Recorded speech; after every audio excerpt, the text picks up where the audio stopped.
Mag-aalas 12 ng hating gabi noong February 9 nang pumasok sa vape shop sa Las Piñas City ang dalawang lalaking ito. Parehong naka-hoodie at naka-face mask ang dalawa.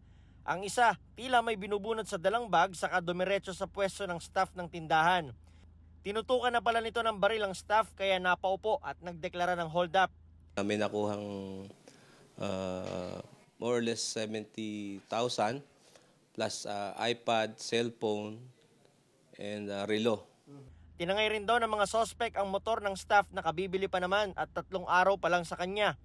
Agad nang sumbong ang biktima sa pulisya at nagsagawa ng follow-up operation.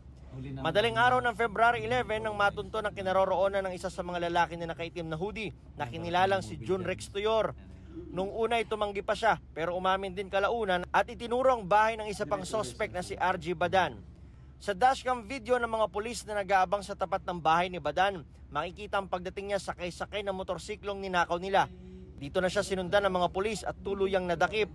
Na-recover ang motor, relo at cellphone, pero hindi na-recover ang tablet at cash. According to them, after the incident, nagrenta sila ng hotel, tapos kumuha accordingly ng mga GRO. Umamin si Tuyor na siya nga ang nasa CCTV at ng hold up. Nakaya lang po ako nung time nun eh. Tinuro rin niya si Badan na kasama niya noong gabing yon. Sino kasama niya nun, sir? Siya po yun, sir. Pero itinanggi ni Badan ang paratang. Hindi po ako may gawa nun. Nasaan po kayo nung panahon na yun, nung February 9 ng 11:42? Nasa bahay lang ako nun, sir.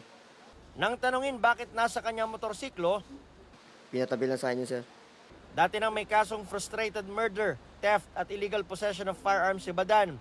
May kasong carrying of bladed weapon naman si Tuyor.